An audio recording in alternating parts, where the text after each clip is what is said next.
Good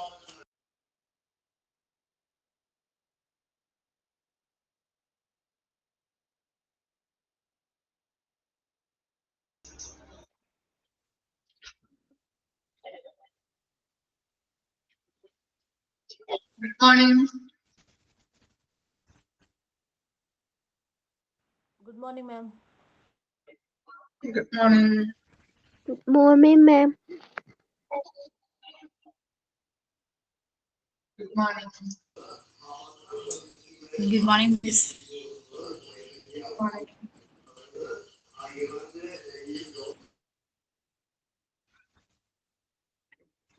Okay, അപ്പൊ നമ്മൾ എടുത്തത് മാർക്കറ്റിങ്ങിന്റെ ഡെഫിനിഷൻ എടുത്തായിരുന്നു. അതുപോലെ ഫങ്ഷൻസ് പറഞ്ഞിരുന്നു. പിന്നെ മെയിൻ ആയിട്ടുള്ള ഒബ്ജക്റ്റീവ് എന്താണെന്ന് പറഞ്ഞു അല്ലെ. അതിന്റെ എക്സാമ്പിൾസും ഇങ്ങനെ പറഞ്ഞിരുന്നു അല്ലെ. വരെ വായിച്ച് മനസ്സിലാക്കിയിരുന്നില്ലേ? മനസ്സിലാക്കിയോ? ഓക്കെ. എങ്ങനെയുണ്ട്? മഴയുണ്ടോ? മഴയൊക്കെ എങ്ങനെയുണ്ട്?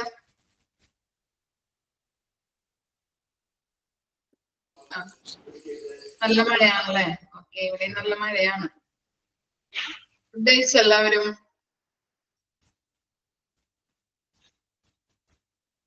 ഓക്കെ, നമുക്ക് ക്ലാസ് സ്റ്റാർട്ട് ചെയ്യാം. മഴയാണ് എല്ലായിടത്തും. ഓക്കെ, 1 മിനിറ്റ് ഒന്ന് മ്യൂട്ട് ചെയ്യട്ടെ കേട്ടോ.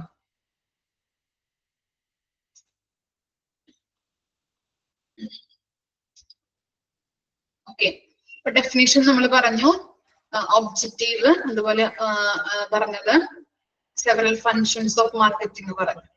ഇനി നെക്സ്റ്റ് ടോപ്പിക് ആണ് മാർക്കറ്റ് റിസർച്ച്. എന്താണ് മാർക്കറ്റ് റിസർച്ച് എന്ന് പറഞ്ഞാല്? കേട്ടിട്ടുണ്ടോ നിങ്ങള്? Market research. റിസർച്ച് എന്ന് പറഞ്ഞാൽ എന്താണ്? റിസർച്ച്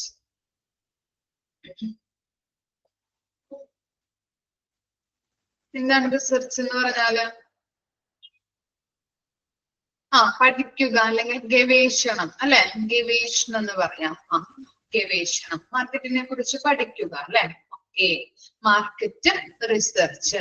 ചെറുതായിട്ട് അവിടെ ചെറിയ ചെറിയ ക്വസ്റ്റ്യൻസ് കൊടുത്തിട്ടുണ്ട് അല്ലെ. നമ്മളിപ്പോ ഒരു പ്രൊഡക്റ്റ് ഉണ്ടാക്കാൻ പോകുമ്പോൾ ആദ്യമായിട്ട് എന്താ ചെയ്യേണ്ടത്? മാർക്കറ്റില് അല്ലെങ്കിൽ മാർക്കറ്റിനെ കുറിച്ച് പഠിക്കണം. നമ്മൾ മാർക്കറ്റിൽ ഇറക്കി കഴിഞ്ഞിട്ടുണ്ടെങ്കിൽ അത് സെയിൽ ഉണ്ടാവോ? ഇനി കസ്റ്റമേഴ്സ് കൂടുതലായിട്ടും യൂസ് ചെയ്യുന്ന പ്രൊഡക്റ്റ് ഏതാണ്? ഓക്കെ, ഇത്തരത്തിലുള്ള പ്രൈസ് വേണം നമ്മൾ ആ പ്രൊഡക്റ്റ് ഉണ്ടാക്കാനായിട്ട് അല്ലെങ്കിൽ കൊടുക്കാനായിട്ട്. അങ്ങനെയുള്ള കാര്യങ്ങള് നമ്മള് ഗവേഷണം നടത്തണം. അങ്ങനെയുള്ള കാര്യങ്ങളില് ഗവേഷണം നടത്തേണ്ടതുണ്ട്. അപ്പോ അങ്ങനെയുള്ള ക്വസ്റ്റ്യൻസ് ആണ് ഇവിടെ കൊടുത്തിരിക്കുന്നത്. ഫസ്റ്റ് നോക്കാം. What do customers want? Want എന്ന് പറഞ്ഞാൽ എന്താണ്? വാണ്ട് ആവശ്യം അല്ലെ. അവരുടെ കസ്റ്റമേഴ്സിന്റെ സാധനങ്ങൾ വാങ്ങി ഉപയോഗിക്കുന്ന വ്യക്തികളാണ് കസ്റ്റമേഴ്സ് എന്ന് പറയുന്നത്. അവരുടെ ആവശ്യങ്ങൾ എന്താണ് എന്നുള്ളത് നോക്കണം. അതുപോലെ തന്നെ എന്താണ്? What price is he ready to pay? എന്ത് വില കൊടുക്കാനായിട്ടാണ് അവൻ റെഡി ആയിട്ടുള്ളത് അല്ലെ. ആ പ്രൈസ് അല്ലെങ്കിൽ ആ പ്രൊഡക്റ്റിന് പ്രൈസ്, എന്ത് പ്രൈസ് നമ്മൾ കൊടുത്താലാണ് കൂടുതൽ കസ്റ്റമേഴ്സ് വാങ്ങുന്നത്, എന്ത് വില കൊടുക്കാനാണ് അവർ തയ്യാറാകുന്നത്. ഇനി എന്താണ്? where and when goods are required. എന്താണ്? where എന്ന് പറഞ്ഞാൽ എവിടെ, അതുപോലെ when എന്ന് പറഞ്ഞാൽ എപ്പോൾ ആണ്, എപ്പോൾ അല്ലെങ്കിൽ എവിടെയാണ് സാധനങ്ങൾ ആവശ്യമായിട്ട് വരുന്നത്. ഇനി എന്താണ്? അടുത്ത ക്വസ്റ്റ്യൻ എന്താണ്? Marketing being before production comes about. Okay, എന്താണ്? ഈ പ്രൊഡക്ഷൻ നടത്താനായിട്ട്, പ്രൊഡക്ഷൻ നടത്തുന്നതിന് മുൻപ് തന്നെ, നമ്മളൊരു പ്രൊഡക്റ്റ് ഉണ്ടാക്കുന്നതിന് മുൻപ് തന്നെ നമ്മൾ എന്ത് ചെയ്യേണ്ടതുണ്ട്? മാർക്കറ്റിംഗ് നടത്തണം. എങ്ങനെയെല്ലാം മാർക്കറ്റിംഗ് നടത്താം അല്ലെ? ആഡ്സ് കൊടുത്ത് നമുക്ക് നടത്താം, പല പ്രമോഷനുകളിലൂടെ ഇല്ലേ. നിങ്ങളിപ്പോ കണ്ടിട്ടുണ്ടാവും, ലോഞ്ചിങ്, കമ്മിങ് സൂൺ എന്നൊക്കെ പറഞ്ഞിട്ട് ആഡ്സുകൾ കണ്ടിട്ടുണ്ടാവില്ലേ? ഇല്ലേ? ഓക്കെ, അതൊക്കെ എന്താണ്? നമ്മൾ ആദ്യം ഒരു പ്രൊഡക്റ്റ് ഉണ്ടാക്കുന്നതിന് മുൻപ് തന്നെ ആൾക്കാരിലേക്ക് എത്തിക്കുകയാണ് ചെയ്യുന്നത്. പ്രമോഷനിലൂടെ, പല പല ആഡ്സിലൂടെ എന്ത് ചെയ്യുന്നുണ്ട്? ഇതാണ് ഞങ്ങളുടെ പ്രൊഡക്റ്റ്, ഇതാണ് അതിന്റെ പ്രൈസ്, ഇത്ര ക്വാളിറ്റി ഉണ്ട് അല്ലെ? അങ്ങനെ ജനങ്ങളിലേക്ക് എത്തിക്കണം, ജനങ്ങളിൽ അത് ശ്രദ്ധ നേടണം. ഓക്കെ, അതാണ് പ്രൊഡക്ഷൻ നടത്തുന്നതിന് മുൻപ് തന്നെ നമ്മൾ മാർക്കറ്റിംഗ് നടത്തേണ്ടതുണ്ട്. ഇനി നെക്സ്റ്റ് ആണ് marketing ends in failure when business is product oriented rather than customer oriented. നമ്മൾ നേരത്തെ 2 എക്സാമ്പിൾ കണ്ടു അല്ലെ, മൗസ് ട്രാപ്പും അതുപോലെ തന്നെ കൊക്കക്കോള. ഇനി ഈ മൗസ് ട്രാപ്പ്, എലിക്കണി എന്ന് പറയുന്ന ആ ബിസിനസ് എങ്ങനെയുള്ള ബിസിനസ് ആയിരുന്നു? പ്രൊഡക്റ്റ് ഓറിയന്റഡ് ആയിരുന്നോ അല്ലെങ്കിൽ കസ്റ്റമർ ഓറിയന്റഡ് ആയിരുന്നോ? എന്താണ് നിങ്ങളുടെ അഭിപ്രായം? പ്രൊഡക്റ്റ് ഓറിയന്റഡ് ആയിരുന്നോ അല്ലെങ്കിൽ കസ്റ്റമർ ഓറിയന്റഡ് ആയിരുന്നോ? പ്രൊഡക്റ്റ് ഓറിയന്റഡ് ആയിരുന്നു അല്ലെ. അവര് നൽകിയിരുന്നത് എന്താണ്? പ്രൊഡക്റ്റിന് ഹൈ ക്വാളിറ്റി നൽകിയിരുന്നു, അതുപോലെ ഹൈ പ്രൈസുമാണ് അവർ നിശ്ചയിച്ചിരുന്നത് അല്ലെ. സാധാരണക്കാരന് വാങ്ങിക്കാൻ പറ്റാത്ത രീതിയിലാണ്, അങ്ങനെയുള്ള പ്രൈസ് ആണ് ആ പ്രൊഡക്റ്റിന് അവർ കൊടുത്തിരുന്നത്. അതുപോലെ തന്നെ കൊക്കക്കോള ഏത് ഇതായിരുന്നു? പ്രൊഡക്റ്റ് ഓറിയന്റഡ് ആയിരുന്നോ അല്ലെങ്കിൽ കസ്റ്റമർ ഓറിയന്റഡ് ആയിരുന്നോ? Coca Cola customer oriented. കാരണം എന്താണ്? ആദ്യം അവര് സെയിൽ നടത്തിയപ്പോ ഫെയിൽ ഉണ്ടായി അല്ലെ, മാർക്കറ്റിൽ അത് ഫെയിൽ ആയി. പിന്നീട് ലെവലിംഗില്, കുപ്പിയുടെ എന്താണ് ഷേപ്പില്, പ്രൈസില്, അതുപോലെ തന്നെ കണ്ടന്റിലൊക്കെ മാറ്റം വരുത്തി അത് ഇറക്കിയപ്പോ എന്തായി? കസ്റ്റമർ ഓറിയന്റഡ് ആയിട്ട് മാറി അല്ലെ. സാധാരണക്കാരന് വാങ്ങിക്കാനുള്ള പറ്റുന്ന രീതിയിലുള്ള പ്രൈസ്, അതുപോലെ കസ്റ്റമേഴ്സിന്റെ ആവശ്യങ്ങള്, അതുപോലെ അവരുടെ വാൻസ്, നീഡ്സുകളൊക്കെ മനസ്സിലാക്കിയാണ് ഈ പ്രൊഡക്റ്റ് അവര് ഇറക്കിയത്. അപ്പോ നമ്മളൊരു പ്രൊഡക്റ്റ് ഇറക്കുമ്പോ അത് പ്രൊഡക്റ്റ് ഓറിയന്റഡ് ആയിട്ടുണ്ടെങ്കിൽ ബിസിനസ്, ആ ബിസിനസ് എന്താവും? ഫെയിൽ ആവോ അല്ലെങ്കിൽ സക്സസ് ഉണ്ടാവോ? മൗസ് ട്രാപ്പ് ആലോചിക്കാം, ഫെയിൽ ആവും. അതുപോലെ തന്നെ കസ്റ്റമർ ഓറിയന്റഡ് ആണെങ്കിൽ മാർക്കറ്റിൽ സക്സസ് ഉണ്ടാവും. ഓക്കെ, ഇത്രയും കാര്യങ്ങളാണ് മാർക്കറ്റ് റിസർച്ചിൽ വരുന്നത്. ജസ്റ്റ് ഒന്ന് മനസ്സിലാക്കാം കേട്ടോ, ക്വസ്റ്റ്യൻസ് ഒന്നും വരില്ല, ജസ്റ്റ് ഒന്ന് മനസ്സിലാക്കിയാൽ മതി എന്താണ് മാർക്കറ്റ് റിസർച്ച്. ക്ലിയർ ആയോ ക്വസ്റ്റ്യൻസ്? ഓക്കെ, ഇനി നെക്സ്റ്റ് ആണ് മാർക്കറ്റിംഗ് സ്ട്രാറ്റജീസ്. എന്താണ് സ്ട്രാറ്റജീസ് എന്ന് പറഞ്ഞാല്? സ്ട്രാറ്റജീസ് എന്താണ് മീനിങ്? സ്ട്രാറ്റജീസ് തന്ത്രം അല്ലെ. മാർക്കറ്റിൽ ഉപയോഗിക്കുന്ന തന്ത്രങ്ങള് എന്തൊക്കെയാണ്? ഏതൊക്കെ തന്ത്രങ്ങൾ ഉപയോഗിച്ചാലാണ് നമുക്ക് കസ്റ്റമേഴ്സ്, നമ്മുടെ പ്രൊഡക്റ്റിന് കസ്റ്റമേഴ്സ് ഉണ്ടാകുന്നത് അല്ലെ? നോക്കാം നമുക്ക് എന്താണ് marketing strategy. Effective marketing begins with consumers. Underline ചെയ്തേ.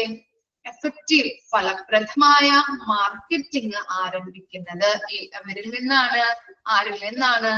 കസ്റ്റമേഴ്സ് അല്ലെങ്കിൽ കൺസ്യൂമേഴ്സിൽ നിന്നാണ്. എഫക്റ്റീവ് മാർക്കറ്റിംഗ്, ഫലപ്രദമായ മാർക്കറ്റിംഗ് ആരംഭിക്കുന്നത് കൺസ്യൂമേഴ്സിൽ നിന്നാണ്. ഇനി എഫക്റ്റീവ് മാർക്കറ്റിംഗ് ആരംഭിക്കാനായിട്ട് എന്തൊക്കെയാണ് ചെയ്യേണ്ടതെന്നാണ് ജസ്റ്റ് ആ താഴെ കൊടുത്തിരിക്കുന്നത്. നോക്കിയേ നെക്സ്റ്റ് സെന്റൻസിൽ കേട്ടോ. 1. The target segment of consumers is identified. ഒന്നാമത്തെ കാര്യം എന്താണ്?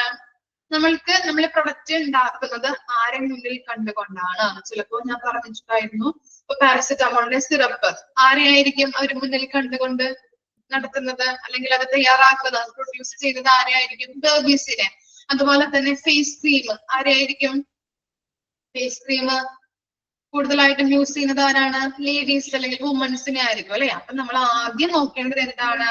Target segment consumers is identified. നമ്മുടെ ടാർഗറ്റ് കസ്റ്റമേഴ്സ് ആരാണോ അവരെ നമ്മൾ ആദ്യം ഐഡന്റിഫൈ ചെയ്യാം. ഇനി എന്താണ് പറയുന്നത്? And their requirements evaluated. അവരുടെ ആവശ്യങ്ങള് വിലയിരുത്തണം. ഓക്കെ, ഏത് പ്രൊഡക്റ്റ് ആയിരിക്കും അവർക്ക് ഇഷ്ടം, അല്ലെങ്കിൽ ഏത് ഫ്ലേവർ ആയിരിക്കും, അങ്ങനെയുള്ള പല പല കാര്യങ്ങളും, അവർക്ക് എന്താണ് പ്രൈസ് എങ്ങനെയായിരിക്കും, അപ്പൊ അങ്ങനെയുള്ള കാര്യങ്ങളൊക്കെ നോക്കി കണ്ടുകൊണ്ട് അവരുടെ ആവശ്യങ്ങൾ മനസ്സിലാക്കിയിട്ട് നമ്മൾ ആദ്യം അവരെ ഇവാലുവേറ്റ് ചെയ്യാം, വിലയിരുത്താം. ആദ്യം പറഞ്ഞത് കൺസ്യൂമേഴ്സിനെ, നമ്മുടെ ആരാണ് ടാർഗറ്റ് ആയിട്ടുള്ള കൺസ്യൂമേഴ്സിനെ ഐഡന്റിഫൈ ചെയ്തു, അവരുടെ ആവശ്യങ്ങൾ വിലയിരുത്തി. ഇനി നെക്സ്റ്റ് വരുന്നത് എന്താണ്?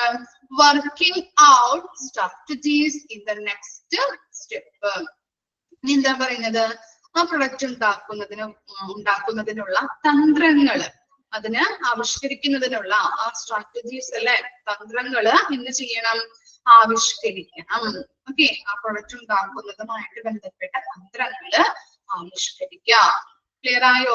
3 കാര്യങ്ങളാണ് പറഞ്ഞത്. ആദ്യം കസ്റ്റമേഴ്സിനെ ഐഡന്റിഫൈ ചെയ്തു, അതിനുശേഷം അവരുടെ ആവശ്യങ്ങൾ ഇവാലുവേറ്റ് ചെയ്തു, തന്ത്രങ്ങള് ആവിഷ്കരിച്ചു. ഓക്കെ, അണ്ടർലൈൻ ചെയ്ത് പഠിക്കാം കേട്ടോ, ഇമ്പോർട്ടന്റ് ആണ്.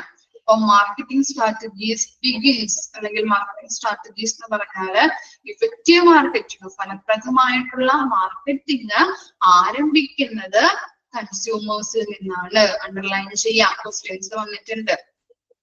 ഓക്കെ, ഇനി നെക്സ്റ്റ് ഒരു പിക്ചർ കണ്ടോ നിങ്ങള്? 4 P's ഓഫ് മാർക്കറ്റിംഗ് അല്ലെ, മാർക്കറ്റിംഗിന്റെ 4 P's ഇമ്പോർട്ടന്റ് ആണ്. 4 P ഏതൊക്കെയാണ് മാർക്കറ്റിംഗിന്റെ 4 P അല്ലെങ്കിൽ 4 P's എന്ന് പറയുന്നത്? ഓർമ്മയിൽ വെച്ച് പഠിക്കാം കേട്ടോ. 4 P ആണ്. എന്താണ്? Price, promotion, product, place. 4 കാര്യങ്ങളാണ് വരുന്നത് 4 P's ഓഫ് മാർക്കറ്റിംഗ്. ഇമ്പോർട്ടന്റ് ആണ്. Price, product, promotion, place. ഇനി പ്രൊഡക്റ്റ് എന്ന് പറഞ്ഞാൽ എന്തായിരിക്കാം? പ്രൊഡക്റ്റ് എന്തായിരിക്കാം? ഉൽപ്പന്നം അല്ലെ, ഉൽപ്പന്നം. ഓക്കെ, കൺസ്യൂമേഴ്സിന്റെ സാറ്റിസ്ഫാക്ഷൻ അനുസരിച്ച് മാർക്കറ്റിലേക്ക് ഓഫർ ചെയ്യുന്ന ഏതൊരു ഉൽപ്പന്നവും പ്രൊഡക്റ്റ് ആണ്. ഓക്കെ, എഴുതിയെടുക്കണോ? ജസ്റ്റ് ഒന്ന് അറിയാത്തവർ വേണമെങ്കിൽ ജസ്റ്റ് ഒന്ന് എഴുതിയെടുത്തോളൂ കേട്ടോ. ഓക്കെ, എഴുതിയെടുക്കണം. ഓക്കെ, കസ്റ്റമേഴ്സിന്റെ സാറ്റിസ്ഫാക്ഷൻ അനുസരിച്ച്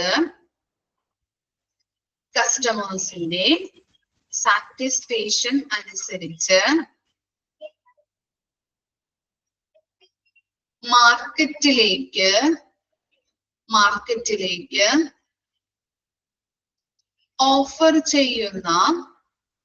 ഓഫർ ചെയ്യുന്ന ഏതൊരു ഉൽപ്പന്നവും പ്രൊഡക്റ്റ് ആണ്, അല്ലെങ്കിൽ പ്രൊഡക്റ്റ് എന്ന് പറയുന്നു. ഏതൊരു ഉൽപ്പന്നത്തെയും പ്രൊഡക്റ്റ് എന്ന് പറയുന്നു. കസ്റ്റമേഴ്സിന്റെ സാറ്റിസ്ഫാക്ഷൻ അനുസരിച്ച് മാർക്കറ്റിലേക്ക് ഓഫർ ചെയ്യുന്ന ഏതൊരു ഉൽപ്പന്നത്തെയും പ്രൊഡക്റ്റ് എന്ന് പറയുന്നു.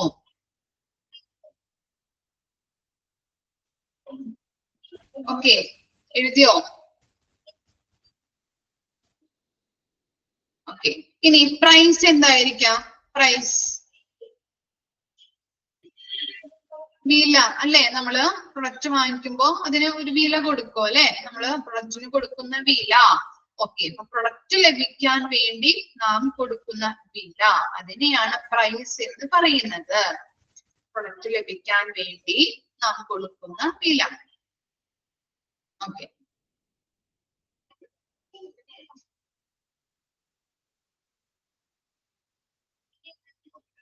പ്രൊഡക്റ്റ് ലഭിക്കാൻ വേണ്ടി നാം കൊടുക്കുന്ന വില, അതിനെയാണ് പ്രൊഡക്റ്റ് പ്രൈസ് എന്ന് പറയുന്നത്.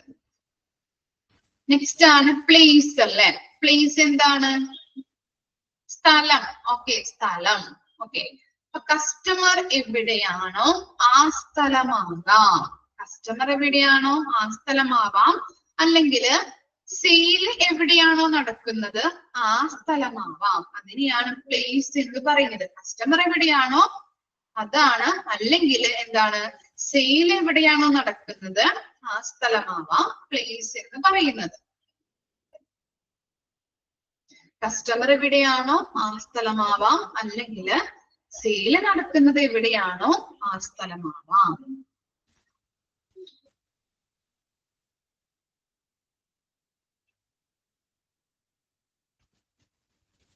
ഇനി പ്രമോഷൻ എന്തായിരിക്കാം?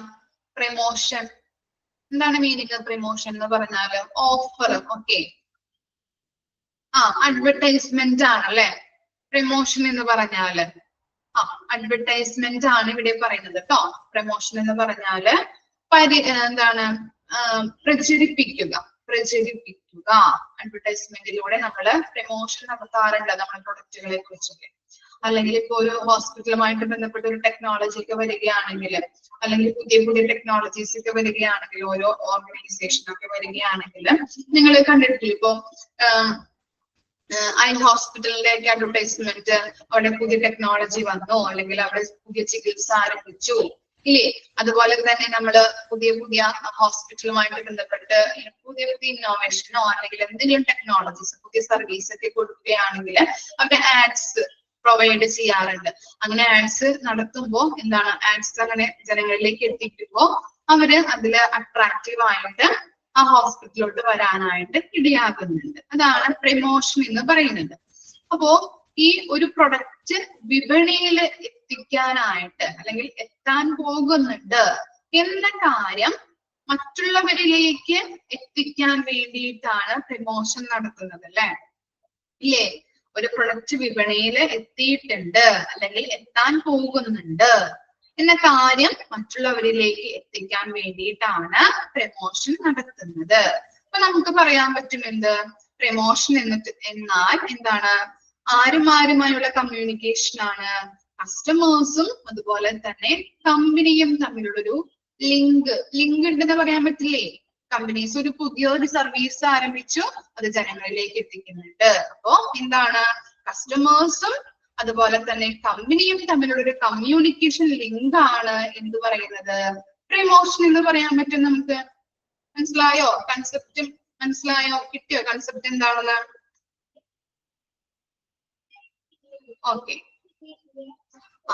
അപ്പൊ എന്താണ് പറഞ്ഞത്? പ്രമോഷൻ എന്നാല് നമുക്ക് എന്ത് പറയാൻ പറ്റും? ഒരു കമ്മ്യൂണിക്കേഷൻ ലിങ്ക് ആണ്, അല്ലെ? Communication link between customers and companies. 4 കാര്യങ്ങൾ പിടികിട്ടിയോ? 4 P's ഓഫ് മാർക്കറ്റിംഗ് ഇമ്പോർട്ടന്റ് ആണ്. 4 P's ഓഫ് മാർക്കറ്റിംഗിൽ എന്തൊക്കെയാണ് വരുന്നത്? Price, product, promotion, place. അതുപോലെ തന്നെ ഇവിടെ കൊടുത്തിട്ടുണ്ട് സ്ട്രാറ്റജീസ്. 4 സ്ട്രാറ്റജീസ് ആണ്. ഒന്ന് ജസ്റ്റ് ഒന്ന് ഓർത്ത് വെക്കാം. നമ്മളിവിടെ 4 P's ഓഫ് മാർക്കറ്റിംഗ് പഠിച്ചില്ലേ? ഇതുപോലെ തന്നെയുള്ള 4 P's ആണ് ഇവിടെ കൊടുത്തിരിക്കുന്നത് കേട്ടോ. പ്രൊഡക്റ്റ് സ്ട്രാറ്റജി ഉണ്ട്, ഡിസ്ട്രിബ്യൂഷൻ സ്ട്രാറ്റജി ഉണ്ട്. അതും ജസ്റ്റ് ഒന്ന് ഇവിടെ ഡിസ്ട്രിബ്യൂഷൻ സ്ട്രാറ്റജി പറയുന്നത് പ്ലേസ് തന്നെയാണ് കേട്ടോ. അത് നമ്മൾ അടുത്ത പോർഷനിൽ പഠിക്കും. ഓക്കെ. അതുപോലെ തന്നെ പ്രമോഷണൽ സ്ട്രാറ്റജി ഉണ്ട്, പ്രൈസിങ് സ്ട്രാറ്റജി ഉണ്ട്. 4 സ്ട്രാറ്റജീസ് ആണ്. ഒന്ന് ഓർത്ത് വെക്കാം. Product strategy, distribution strategy, promotional strategy, pricing strategy. ഇനി ഓരോന്നും നമ്മൾ എന്തൊക്കെയാണ്, എന്താണ് അതിൽ ഉൾപ്പെടുന്നത് എന്നൊക്കെ നമ്മൾ പഠിക്കും. നെക്സ്റ്റ് പോർഷൻ നോക്കാം. Marketing mix. എന്തായിരിക്കാം marketing mix? The mixing of the 4 strategy. ഒന്ന് അണ്ടർലൈൻ ചെയ്ത് അത്രയും ഒന്ന് പഠിച്ചാൽ മതി. അത്രയും ഒന്ന് അണ്ടർലൈൻ ചെയ്ത് വെച്ച് പഠിക്കാം. ഇമ്പോർട്ടന്റ് ആണ് കേട്ടോ. The mixing of 4 strategy. നമ്മളിവിടെ പഠിച്ചല്ലേ 4 സ്ട്രാറ്റജി. പ്രൊഡക്റ്റ് ഉണ്ട്, ഡിസ്ട്രിബ്യൂഷൻ ഉണ്ട്, പ്രമോഷണൽ ഉണ്ട്, പ്രൈസിംഗ് ഉണ്ട്. ഓക്കെ. ആ 4 സ്ട്രാറ്റജിയുടെയും മിക്സിങ്ങിനെയാണ് നമ്മള് മാർക്കറ്റിംഗ് മിക്സ് എന്ന് പറയുന്നത്. The mixing of the 4 strategy for a successful marketing program and for the contentment of the chosen customer segment is called marketing mix. Marketing mix ചെറുതാക്കി പറഞ്ഞതാണ് miss, simple ആയിട്ട് പറയാൻ കേട്ടോ. Mixing of the 4 strategy. അത്രയും ഒന്ന് underline ചെയ്ത് വെച്ച് പഠിക്കാം. ഇനി മാർക്കറ്റിംഗ് മിക്സ് എന്ന് പറഞ്ഞാൽ എന്താണ്? ഈ 4 സ്ട്രാറ്റജിന്റെയും മിക്സ് ആണെന്ന് നമ്മൾ പറഞ്ഞല്ലേ. നല്ല രീതിയിൽ നമ്മുടെ പ്രൊഡക്റ്റ് മാർക്കറ്റിൽ സക്സസ്ഫുൾ ആയിട്ട് പോകുന്നതിന് വേണ്ടിയിട്ടും അതുപോലെ തന്നെ കണ്ടന്റ്മെന്റ്. കണ്ടന്റ്മെന്റ് എന്ന് പറഞ്ഞാൽ എന്താണ്? എന്താണ് മീനിങ്? കണ്ടന്റ്മെന്റ്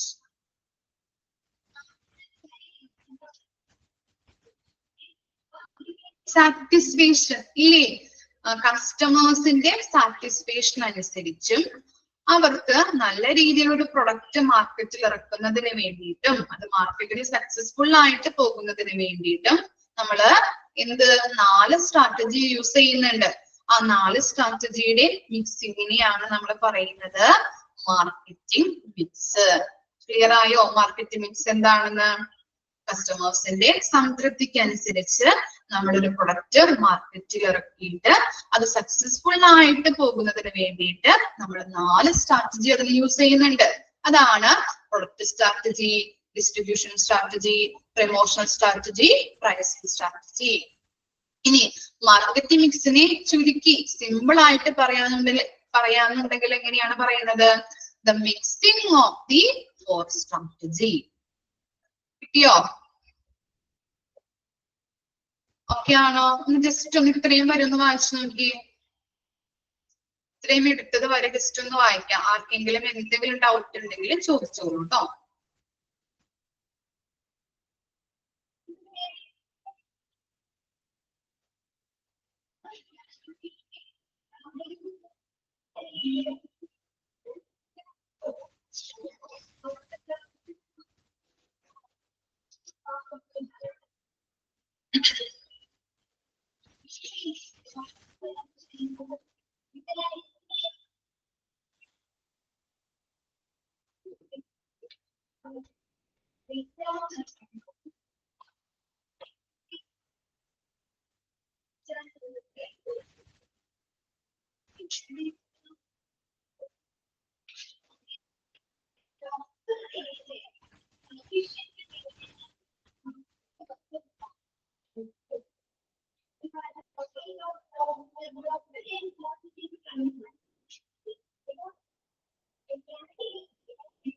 അഞ്ചാമത്തെ പോയിന്റോ?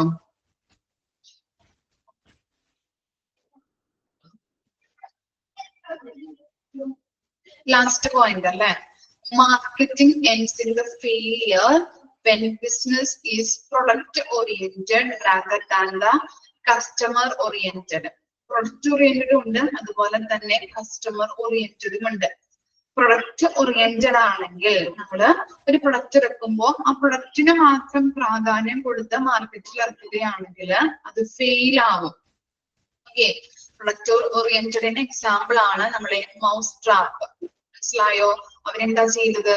ആ പ്രൊഡക്റ്റിന് മാത്രം പ്രാധാന്യം കൊടുത്ത് ഹൈ ക്വാളിറ്റിയിലൊക്കെയാണ് അവർ ഉണ്ടാക്കിയത്, പക്ഷെ അവര് കൊടുത്തത് ഹൈ കോസ്റ്റിലായിരുന്നു. അപ്പൊ എന്താണ്? സാധാരണക്കാരുടെ ആവശ്യങ്ങൾക്ക് അനുസരിച്ചല്ല അവർ ഇറക്കിയത്, അല്ലെങ്കിൽ സാധാരണക്കാരന് വാങ്ങിക്കാൻ പറ്റാത്ത രീതിയിൽ അല്ലെ, അത്രയും വില കൊടുത്ത് വാങ്ങിക്കാൻ പറ്റില്ല അല്ലെ, ഹൈ കോസ്റ്റിലൊക്കെ ആവുമ്പോൾ അത്രയും വില കൊടുത്ത് സാധാരണ ജനങ്ങൾക്ക് വാങ്ങിക്കാൻ പറ്റില്ല. അപ്പൊ അവരുണ്ടാക്കിയത് ഈ മൗസ് ട്രാപ്പ്, എലിക്കണി എന്ന് പറഞ്ഞത് അവരുണ്ടാക്കിയത് പ്രൊഡക്റ്റ് ഓറിയന്റഡ്, പ്രൊഡക്റ്റിന് മാത്രം പ്രാധാന്യം കൊടുത്തുകൊണ്ടായിരുന്നു. അപ്പൊ അങ്ങനെയാണെങ്കിൽ പ്രൊഡക്റ്റ് ഓറിയന്റഡ് ആയിട്ടാണ് നമ്മളൊരു പ്രൊഡക്റ്റ് മാർക്കറ്റിൽ ഇറക്കുകയെങ്കിൽ അതെന്താവും? മാർക്കറ്റില് ഫെയിൽ ആവാനായിട്ട്, ഫെയിലിയർ അല്ലെ, ഫെയിൽ ആവാനായിട്ട് സാധ്യതയുണ്ട്, ഫെയിൽ ആവും. അതുപോലെ തന്നെ എന്താണ്? നമ്മൾ കസ്റ്റമർ ഓറിയന്റഡ് ആയിട്ടാണ് പ്രൊഡക്റ്റ് ഇറക്കുന്നതെങ്കിൽ എന്താണ്? മാർക്കറ്റിൽ സക്സസ് ആവും. അതിന് എക്സാമ്പിൾ ആണ് കൊക്കക്കോള. അവരെന്താണ്? കുക്കിയില് അതിന്റെ ഷേപ്പില് മാറ്റം വരുത്തി, കണ്ടന്റില് മാറ്റം വരുത്തി, റേറ്റില് മാറ്റം വരുത്തിയൊക്കെ ഒരു കസ്റ്റമേഴ്സിന്റെ ആവശ്യങ്ങളും നീഡ്സിനും അനുസരിച്ച് മാർക്കറ്റിൽ ഇറക്കിയപ്പോൾ അത് സക്സസ്ഫുൾ ആയിട്ട് മാറി. മനസ്സിലായോ difference product ഓറിയന്റഡും and customer ഓറിയന്റഡും?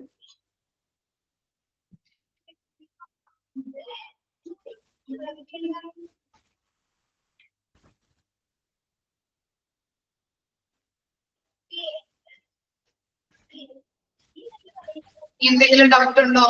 Clear ആണോ? ഇത്ര വരെ എടുത്തത്, മാർക്കറ്റിംഗ്സ് വരെ. ഓക്കെ, ഈ നെക്സ്റ്റ് ആണ് നോക്കാൻ പോകുന്നത്. ഓരോ സ്ട്രാറ്റജീസ് നമ്മൾ പഠിച്ചല്ലേ? Product strategy, distribution strategy, price strategy, അതുപോലെ എന്താണ് നെക്സ്റ്റ് പഠിച്ചത്? Promotion strategy. നമ്മൾ നോക്കി. ഇനി ഓരോന്നും എക്സ്പ്ലെയിൻ ചെയ്ത് നോക്കാൻ പോകുന്നു കേട്ടോ. ഓരോന്നും നമ്മള് ഓരോ കാര്യങ്ങളും എന്താണ് പ്രൊഡക്റ്റ് സ്ട്രാറ്റജിയിലുള്ളത് എന്നുള്ളതാണ് നോക്കാൻ പോകുന്നത്. എക്സ്പ്ലെയിൻ ചെയ്ത് നോക്കാം. Product strategy, decision about new product development. Product സ്ട്രാറ്റജിയിൽ ഒരു ഡിസിഷൻ എടുക്കുന്നുണ്ട് അല്ലെ? ഏത് ഡിസിഷനാണ് എടുക്കുന്നത്? പുതിയ പ്രൊഡക്റ്റ് ഡെവലപ്പ് ചെയ്യാം എന്നുള്ള ഡിസിഷൻ ആണ് പ്രൊഡക്റ്റ് സ്ട്രാറ്റജിയിൽ എടുക്കുന്നത് അല്ലെ? നമ്മളൊരു പ്രൊഡക്റ്റ് ഉണ്ടാക്കുക എന്നുള്ള രീതിയിൽ അല്ലെ, പ്രൊഡക്റ്റ് ഡെവലപ്പ് ചെയ്യാം എന്നുള്ള ഡിസിഷൻ ആണ് പ്രൊഡക്റ്റ് സ്ട്രാറ്റജിയിൽ എടുക്കുന്നത്. Product strategy consist of offering the right consumer goods and services to the right target audience. ഇനി പ്രൊഡക്റ്റ് സ്ട്രാറ്റജിയിൽ പറയുന്ന ഒരു പ്രധാനപ്പെട്ട കാര്യം എന്ന് പറയുന്നത് എന്താണ്? ശരിയായ കസ്റ്റമേഴ്സിന് ശരിയായ രീതിയിൽ ഗുഡ്സ് ആൻഡ് സർവീസസ് ഓഫർ ചെയ്യുക. മനസ്സിലായോ? ശരിയായ കസ്റ്റമേഴ്സിന് ശരിയായ രീതിയിലുള്ള ഗുഡ്സ് ആൻഡ് സർവീസസ് പ്രൊവൈഡ് ചെയ്യുക. ഓക്കെ.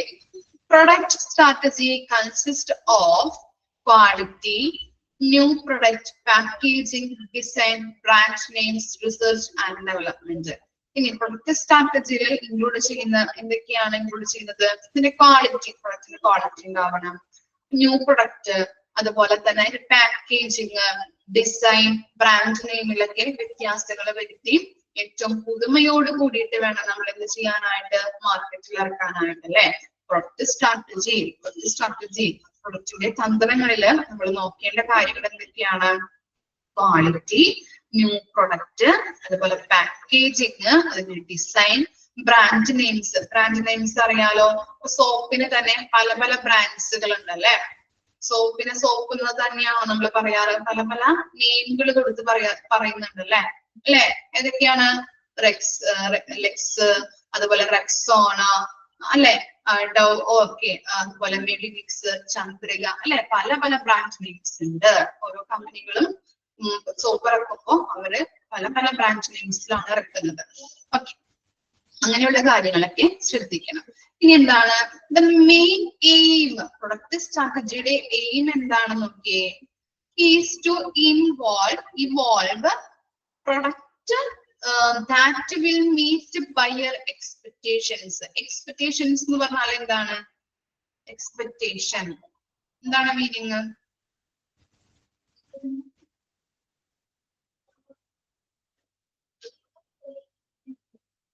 പ്രതീക്ഷ. എക്സ്പെക്ടേഷൻസ് എന്ന് പറഞ്ഞാല് പ്രതീക്ഷ. ഇനി ബയർ എന്ന് പറഞ്ഞാൽ ആരാണ്? ബയർ സെല്ലറും ഉണ്ട്, ബയറും ഉണ്ട്. അതറിയോ? സെല്ലർ എന്ന് പറഞ്ഞാല് സാധനങ്ങൾ വിൽക്കുന്ന വ്യക്തി. ഓക്കെ. ബയർ എന്ന് പറഞ്ഞാല് സാധനങ്ങൾ വാങ്ങുന്ന വ്യക്തി അല്ലെ. കസ്റ്റമേഴ്സ് അല്ലെങ്കിൽ യൂസർ സാധനങ്ങൾ വാങ്ങി ഉപയോഗിക്കില്ലേ, അയാളെയാണ് നമ്മൾ ബയർ എന്ന് പറയുന്നത്. സാധനങ്ങൾ വാങ്ങി ഉപയോഗിക്കുന്ന അല്ലെങ്കിൽ വാങ്ങുന്ന വ്യക്തി. ഓക്കെ, മനസ്സിലായോ? ബയ്യറും സെല്ലറും അറിയാത്തവര്, കൊമേഴ്സ് ബാക്ക്ഗ്രൗണ്ട് ഉള്ളവര് അറിയാൻ പറ്റും ബയ്യർ ആരാണ് സെല്ലർ ആരാണെന്നുള്ളത്. അല്ലാത്തവർക്ക് വേണ്ടിയാണ് മിസ് പറഞ്ഞത് കേട്ടോ. ഇനി അറിയാത്തവരുണ്ടെങ്കിൽ ചോദിക്കാം, മിസ് പറയാം. ക്ലിയർ ആയോ? ബയ്യറും സെല്ലറും ആരാണെന്ന്? ഓക്കെ, ഡൗട്ട് വരണ്ട കേട്ടോ, ഡൗട്ട് വരരുത്. അപ്പൊ ബയ്യറുടെ എക്സ്പെക്ടേഷൻസ് അല്ലെ, സാധനങ്ങൾ വാങ്ങി ഉപയോഗിക്കുന്ന വ്യക്തികള്, കസ്റ്റമേഴ്സിന്റെ പ്രതീക്ഷയ്ക്കനുസരിച്ചുള്ള പ്രൊഡക്റ്റ് വേണം ഡെവലപ്പ് ചെയ്യാൻ. അതാണ് പ്രൊഡക്റ്റ് സ്ട്രാറ്റജിയുടെ പ്രധാന എയിം, ലക്ഷ്യം എന്ന് പറയുന്നത്. മനസ്സിലായോ? പ്രൊഡക്റ്റ് സ്ട്രാറ്റജിയുടെ ലക്ഷ്യം എന്ന് പറഞ്ഞാല് എന്താ പറയുന്നത്? ഇവോൾവ് എന്ന് പറഞ്ഞാല് ഡെവലപ്പ് ചെയ്യുക കേട്ടോ. ഡെവലപ്പ്, വികസിപ്പിക്കുക അല്ലെങ്കിൽ ഡെവലപ്പ്. ഇവോൾവ് എന്ന് പറഞ്ഞാല് ഡെവലപ്പ്. അപ്പോ പ്രൊഡക്റ്റ് സ്ട്രാറ്റജിയുടെ മെയിൻ എയിം എന്ന് പറഞ്ഞാല് ബയ്യറുടെ എക്സ്പെക്ടേഷൻസ്, ബയ്യറുടെ പ്രതീക്ഷയ്ക്കനുസരിച്ചുള്ള പ്രൊഡക്റ്റ് ആയിരിക്കണം വികസിപ്പിച്ചെടുക്കേണ്ടത്. അതാണ് പ്രൊഡക്റ്റ് സ്ട്രാറ്റജിയുടെ പ്രധാന എയിം എന്ന് പറയുന്നത്. ക്ലിയർ ആയോ? പ്രൊഡക്റ്റ് സ്ട്രാറ്റജിയിൽ നമ്മൾ എന്തൊക്കെയാ പറഞ്ഞത്? ഒരു ന്യൂ പ്രൊഡക്റ്റ് ഡെവലപ്പ് ചെയ്യുക എന്നുള്ള ഡിസിഷൻ ആണ് എടുക്കുന്നത്. അതുപോലെ പ്രധാനപ്പെട്ട കാര്യം എന്താണ് ഇതിൽ പറഞ്ഞിരിക്കുന്ന പ്രധാനപ്പെട്ട കാര്യം എന്ന് പറഞ്ഞാല് ശരിയായ കസ്റ്റമേഴ്സിന് ശരിയായ രീതിയിലുള്ള ഗുഡ്സ് ആൻഡ് സർവീസസ് ഓഫർ ചെയ്യുക. ഇനി എന്തൊക്കെയാണ് ആ പ്രൊഡക്റ്റ് സ്ട്രാറ്റജിയിൽ നമ്മൾ നോക്കേണ്ടത്? ക്വാളിറ്റി, ന്യൂ പ്രൊഡക്റ്റ്, പാക്കേജിങ്, അതുപോലെ എന്താണ് design, brand name, research and development ഒക്കെ നമ്മൾ നോക്കിയിട്ട് വേണം പ്രൊഡക്റ്റ് ഡെവലപ്പ് ചെയ്യാനായിട്ട്. അതുപോലെ അതിന്റെ മെയിൻ എയിം എന്തായിരിക്കാം? ബയ്യറുടെ എക്സ്പെക്ടേഷൻസ് അല്ലെ, സാധനങ്ങൾ വാങ്ങി ഉപയോഗിക്കുന്ന വ്യക്തികളാണ് ബയ്യേഴ്സ്, കസ്റ്റമേഴ്സ്. ഓക്കെ, കസ്റ്റമേഴ്സിന്റെ പ്രതീക്ഷയ്ക്കനുസരിച്ച് വേണം ഒരു പ്രൊഡക്റ്റ് ഡെവലപ്പ് ചെയ്യാനായിട്ട്. ക്ലിയർ ആയോ?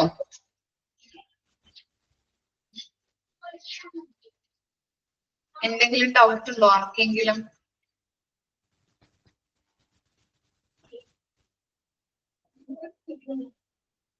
ഇല്ല. ഓക്കെ, ഇനി നെക്സ്റ്റ് ആണ് പ്ലേസ്. ഡിസ്ട്രിബ്യൂഷൻ സ്ട്രാറ്റജിനെ പ്ലേസ് സ്ട്രാറ്റജി എന്ന് കൂടി പറയുന്നുണ്ട് കേട്ടോ.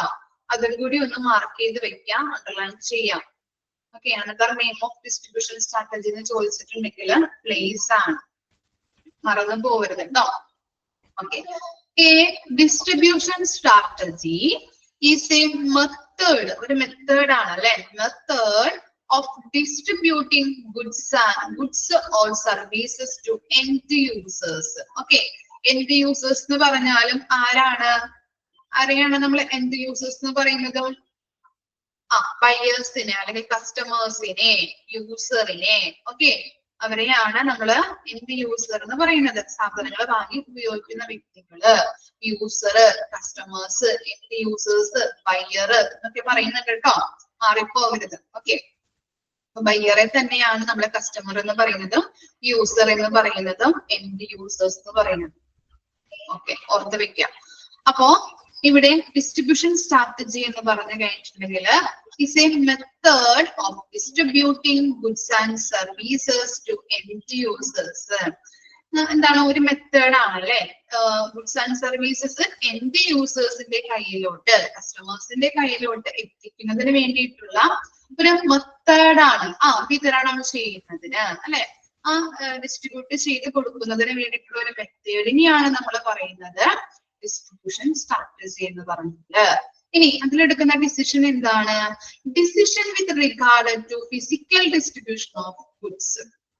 എങ്ങനെ എന്താണ് ഡിസിഷൻ, തീരുമാനങ്ങൾ എന്താണ്, എങ്ങനെ ഫിസിക്കലായിട്ട് അല്ലെങ്കിൽ ഭൗതികമായിട്ട് ഗുഡ്സ് ആൻഡ് സർവീസുകൾ കസ്റ്റമേഴ്സിന്റെ കയ്യിലോട്ട് എത്തിക്കാം. ഫിസിക്കൽ ഡിസ്ട്രിബ്യൂഷൻ വഴി എങ്ങനെ ഗുഡ്സ് ആൻഡ് സർവീസുകൾ എത്തിക്കാം. എങ്ങനെയാണ്? Right goods at the right time at the right place. ശരിയായ ഗുഡ്സ് ശരിയായ ടൈമില് ശരിയായ പ്ലേസില് എത്തിച്ചു കൊടുക്കണം. ശരിയായ ഗുഡ്സ് ശരിയായ ടൈമില് ശരിയായ പ്ലേസിൽ എത്തിക്കുക. ഇനി എങ്ങനെയെല്ലാം നമുക്ക് സെലക്ട് അല്ലെ, ഈ മെത്തേഡ്സ്, ഈ ചാനൽസ് എങ്ങനെ സെലക്ട് ചെയ്യാം? നമുക്കറിയാം selection of marketing channels. For example പറഞ്ഞു തരാം. ഒരു കർഷകൻ പച്ചക്കറി കൃഷിയാണ് ചെയ്യുന്നത് അദ്ദേഹം. അപ്പോ അദ്ദേഹം വിളവൊക്കെ എടുത്ത് അയാളുടെ വീട്ടിൽ കൊണ്ടുവന്ന് പച്ചക്കറികളൊക്കെ വെച്ചു.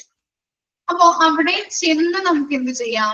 കസ്റ്റമേഴ്സിന് വാങ്ങിക്കാം അല്ലെ, നേരിട്ട് പോയിട്ട് കർഷകന്റെ കയ്യിൽ നിന്ന് വാങ്ങിക്കാം. നമുക്ക് എന്ത് പറയാൻ പറ്റും? ഡയറക്റ്റ് സെല്ലിങ് അല്ലെ, ഡയറക്റ്റ് മാർക്കറ്റിംഗ് അല്ലെ, ഡയറക്റ്റ് മാർക്കറ്റിംഗ് വഴി നമുക്ക് എന്ത് ചെയ്യാം? വാങ്ങിക്കാൻ പറ്റും. നേരിട്ട് പോയിട്ട് കർഷകന്റെ കയ്യിൽ നിന്ന് വാങ്ങിക്കാം. മനസ്സിലായോ? ഇതാണ് ഒരു രീതി. അതുപോലെ തന്നെ എന്ത് ചെയ്യും അദ്ദേഹം? കർഷകർ എന്ത് ചെയ്യും? വിളവെടുത്ത് കഴിഞ്ഞിട്ട് സാധനങ്ങളൊക്കെ എന്ത് ചെയ്യും? കടയിൽ കൊണ്ടുപോയിട്ട് കൊടുക്കും അല്ലെ. ആ കടക്കാരൻ എന്ത് ചെയ്യും? കസ്റ്റമേഴ്സിന് വിൽക്കും. അങ്ങനെയും സാധനങ്ങൾ എത്തിക്കാം. അപ്പൊ പല പല മെത്തേഡിലൂടെ എന്ത് ചെയ്യാൻ പറ്റും? ഗുഡ്സ് ആൻഡ് സർവീസസുകള് കസ്റ്റമേഴ്സിന്റെ കയ്യിലേക്ക് കിട്ടിയോ? അതാണ് distribution of goods and services അല്ലെങ്കിൽ ഡിസ്ട്രിബ്യൂഷൻ സ്ട്രാറ്റജി എന്ന് പറയുന്നത്. ഓക്കെ, പല പല തന്ത്രങ്ങളിലൂടെ അല്ലെ, നേരിട്ട് പോയിട്ട് നമുക്ക് വാങ്ങിക്കാം. അതുപോലെ തന്നെ കടയിൽ കൊണ്ടുപോയി കൊടുത്തു കഴിഞ്ഞിട്ടുണ്ടെങ്കിൽ കടക്കാരന്റെ കയ്യിൽ നിന്ന് നമുക്ക് സാധനങ്ങൾ വാങ്ങിക്കാം. ഓക്കെ, കിട്ടിയോ? മനസ്സിലായോ? രണ്ട് കാര്യങ്ങൾ ജസ്റ്റ് ഒന്ന് വായിച്ചു നോക്കിയേ. പ്രൊഡക്റ്റ് സ്ട്രാറ്റജി, അതുപോലെ തന്നെ പ്ലേസ് സ്ട്രാറ്റജി. ആർക്കെങ്കിലും ഡൗട്ടോ കിട്ടാത്തതോ എന്തെങ്കിലും ഉണ്ടെങ്കിൽ, ഡൗട്ട് ഉണ്ടെങ്കിൽ ചോദിക്കാം.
ക്ലിയർ ആണോ രണ്ട് സ്ട്രാറ്റജീസും?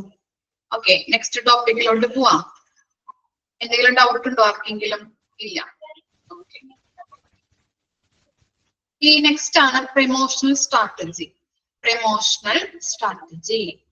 A promotional strategy is a plan that is actionable to influence people about your business, create more leads and boost customer engagement. നമുക്കറിയാം പ്രമോഷണൽ സ്ട്രാറ്റജി. പ്രമോഷൻ എന്ന് പറഞ്ഞാൽ എന്താണ്? നമ്മളൊരു പ്രൊഡക്റ്റ് ഉണ്ടാക്കുമ്പോൾ അത് പല പല സോഷ്യൽ മീഡിയ വഴി, അതുപോലെ പേപ്പേഴ്സ് അല്ലെ, പത്രങ്ങളിലൂടെ, അതുപോലെ നോട്ടീസ് അടിച്ച്, അങ്ങനെ പല പല എന്താണ് നമ്മുടെ കാര്യങ്ങൾ, നമ്മുടെ പ്രൊഡക്റ്റ് എന്താണ് എന്നുള്ളത് നമുക്ക് കസ്റ്റമേഴ്സിലേക്ക് എത്തിക്കാൻ പറ്റുന്നുണ്ട് അല്ലെ, പല പല ആഡ്സ് വഴി അല്ലെ എത്തിക്കാൻ പറ്റുന്നുണ്ട്. അതാണ് പ്രമോഷണൽ സ്ട്രാറ്റജിയിൽ പറയുന്നത്. നോക്കാം, promotional strategy is A plan, ഒരു പ്ലാൻ ആണ്. That is actionable to influence the people about your business. Influence എന്ന് പറഞ്ഞാൽ എന്താണ്? ഇൻഫ്ലുവൻസ് എന്താണ് മീനിങ്? ഇൻഫ്ലുവൻസ് സ്വാധീനിക്കുക അല്ലെ. ഇങ്ങനെയുള്ള പല പല ആഡ്സ് വഴി നമ്മൾ എന്ത് ചെയ്യുന്നുണ്ട്? പീപ്പിളിനെ അല്ലെങ്കിൽ പബ്ലിക്കിനെ സ്വാധീനിക്കുന്നുണ്ട്. നമ്മുടെ ഈ പ്രമോഷനിലൂടെ അല്ലെങ്കിൽ പല പല ആഡ്സിലൂടെ നമ്മുടെ ബിസിനസ് അല്ലെങ്കിൽ നമ്മുടെ പ്രൊഡക്റ്റ് ഇതാണ് എന്ന് പറഞ്ഞിട്ട് ഇൻട്രൊഡ്യൂസ് ചെയ്യാറുണ്ടല്ലേ. അങ്ങനെ പീപ്പിൾസിനെ നമ്മൾ സ്വാധീനിക്കുന്നുണ്ട്. ഇനി അങ്ങനെ സ്വാധീനിക്കുന്നതിലൂടെ എന്താണ്? ക്രിയേറ്റ് മോർ ലീഡ്സ് എന്ന് പറഞ്ഞിട്ടുണ്ടെങ്കിൽ എന്താണ്? സെയിൽസ് ഉണ്ടാക്കാനായിട്ട് സാധിക്കും. മോർ സെയിൽസ് ഉണ്ടാക്കാനായിട്ട് സാധിക്കുന്നുണ്ട്.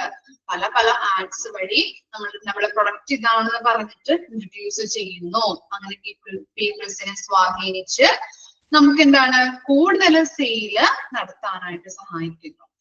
And boost customer engagement. അതുവഴി എന്ത് സഹായിക്കുന്നുണ്ട്? കസ്റ്റമേഴ്സുമായിട്ട് പലതരത്തിലുള്ള ഇടപെടലുകൾ വർദ്ധിപ്പിക്കാനായിട്ടും സഹായിക്കുന്നു. അതാണ് പ്രമോഷൻ സ്ട്രാറ്റജി എന്ന് പറയുന്നത്. ഒരു പ്ലാൻ ആണ്. എന്ത് പ്ലാൻ ആണ്? നമ്മളിങ്ങനെ പ്രമോഷൻ എന്ന് പറഞ്ഞാല് പല പല ആഡ്സിലൂടെ എന്താണ്? നമ്മുടെ പ്രൊഡക്റ്റ് ഇതാണ്, ഞാൻ ഉണ്ടാക്കാൻ പോകുന്ന അല്ലെങ്കിൽ ഞാൻ ഡെവലപ്പ് ചെയ്യാൻ പോകുന്ന പ്രൊഡക്റ്റ് ഇതാണ്, പ്രൊഡക്റ്റിന്റെ ക്വാളിറ്റി ഇത്രയാണ്, അല്ലെങ്കിൽ പ്രൊഡക്റ്റിന്റെ പ്രൈസ് ഇത്രയാണെന്ന് പറഞ്ഞ പല പല ആഡ്സിലൂടെ നമ്മൾ ചെയ്യുന്നതിലൂടെ എന്താണ്? കസ്റ്റമേഴ്സിനെ സ്വാധീനിക്കുകയും അതിലൂടെ നമ്മുടെ ബിസിനസ് മോർ സെയിൽ ഉണ്ടാകുകയും അങ്ങനെ കസ്റ്റമേഴ്സുമായിട്ട് ഇടപെടലുകളെ എൻഗേജ്മെന്റ് വർദ്ധിപ്പിക്കാനും സഹായിക്കുന്നു. മനസ്സിലായോ?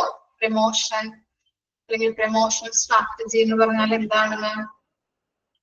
ഓക്കെ, ആഡ്സ് ആണ് കേട്ടോ. Ads okay, launching, coming soon, അതുപോലെ പല പല ആഡ്സ് നിങ്ങൾ കണ്ടിട്ടുണ്ടാവും. ഞാൻ പറഞ്ഞില്ലേ, ഐ ഹോസ്പിറ്റലിന്റെ ഒക്കെ ഞങ്ങൾക്ക് ഇങ്ങനെയുള്ള സർവീസ് ഉണ്ട്, ഞങ്ങളുടെ പുതിയ ടെക്നോളജി ഇതാണ്, പുതിയതായിട്ടുള്ള സർവീസ് ഇതാണ് എന്ന് പറഞ്ഞിട്ട് അഹല്യയുടെ ഒക്കെ നമ്മൾ കാണാറുണ്ട്. കണ്ടിട്ടില്ലേ നിങ്ങള്? അഹല്യയുടെ ഒക്കെ ആഡ്സുകള്, പല സർവീസുകൾ കൊടുക്കുന്നത്, പല ടെക്നോളജി പുതിയതായിട്ട് ഇൻട്രൊഡ്യൂസ് ചെയ്യുന്നത് അല്ലെ. അങ്ങനെ ഹോസ്പിറ്റലിലേക്ക് ആളുകളെ സ്വാധീനിക്കുന്നു, കൂടുതൽ പ്രോഫിറ്റ് ഉണ്ടാക്കാനായിട്ട് അവർക്ക് സഹായിക്കുന്നു. ഇനി നെക്സ്റ്റ് ആണ് പ്രൈസിംഗ് സ്ട്രാറ്റജി. എന്താണ് പ്രൈസിംഗ് സ്ട്രാറ്റജി? നോക്കിയേ, deals with modes of setting price. Price അവിടെ സെറ്റ് ചെയ്യുകയാണ് അല്ലെ. പ്രൈസ് നമ്മുടെ പ്രൊഡക്റ്റിന്റെ പ്രൈസ് അവിടെ സെറ്റ് ചെയ്യുന്നു. നോക്കാം, എങ്ങനെയുള്ള പ്രൈസ് ആയിരിക്കണം നോക്കിയേ. Which should be both justifiable. Justifiable എന്ന് പറഞ്ഞാൽ എന്തായിരിക്കും? എന്ത് മീനിങ് ആയിരിക്കും ജസ്റ്റിഫയബിൾ എന്ന് പറഞ്ഞാൽ? And competitive and brings in profit. എന്തായിരിക്കാം ജസ്റ്റിഫയബിള്? എന്തായിരിക്കാം? ഓക്കെ, ജസ്റ്റിഫയബിൾ എന്ന് പറഞ്ഞാല് ന്യായമായ പ്രൈസ് ആയിരിക്കണം പ്രൊഡക്റ്റിന്. അഫോർഡബിൾ ആയിട്ടുള്ള അല്ലെ, അഫോർഡബിൾ ആയിട്ടുള്ള, അതുപോലെ തന്നെ എന്താണ് ഈ ന്യായമായ രീതിയിലുള്ള സാധാരണക്കാരന് കൊടുക്കാൻ പറ്റുന്ന രീതിയിൽ അല്ലെങ്കിൽ വാങ്ങിക്കാൻ പറ്റുന്ന രീതിയിലുള്ള ന്യായമായ പ്രൈസ് ആയിരിക്കണം. അതാണ് ജസ്റ്റിഫയബിൾ, ന്യായമായ. അതുപോലെ തന്നെ എന്താണ് കോമ്പറ്റീറ്റീവ്.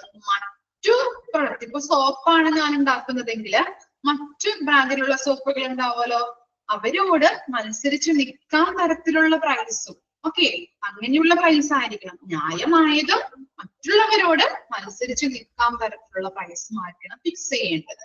അങ്ങനെ വരുമ്പോ എന്താണ്, and bring in profit, profit ഉണ്ടാക്കാനായിട്ട് കൂടുതൽ സഹായിക്കുന്നുണ്ട്. മനസ്സിലായോ? അപ്പൊ പ്രൈസിങ് സ്ട്രാറ്റജി എന്ന് പറഞ്ഞാല് ന്യായമായ രീതിയിലും മറ്റുള്ളവരോട് മത്സരിച്ച് നിൽക്കാനുള്ള രീതിയിലുമായിരിക്കണം പ്രൈസ് ഫിക്സ് ചെയ്യേണ്ടത്. കിട്ടിയോ? മനസ്സിലായോ? പ്രമോഷൻ സ്ട്രാറ്റജി എന്താണ്, പ്രൈസിങ് സ്ട്രാറ്റജി എന്താണെന്നുള്ളത്? ഓക്കെ, ജസ്റ്റ് ഒന്ന് വായിച്ചു നോക്കിയേ രണ്ട് കാര്യങ്ങളും.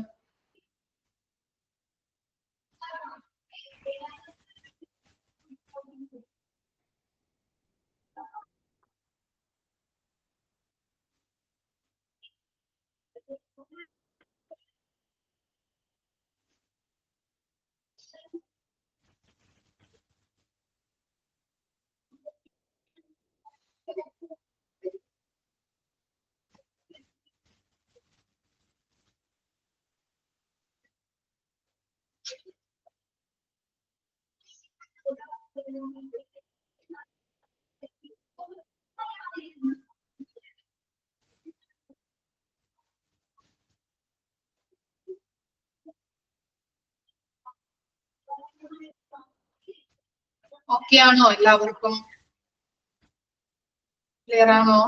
ഓക്കെ, ഇനി നെക്സ്റ്റ് ടോപ്പിക് ആണ്, നെക്സ്റ്റ് ഇമ്പോർട്ടന്റ് ടോപ്പിക് ആണ് development of new product and redesigning on old one.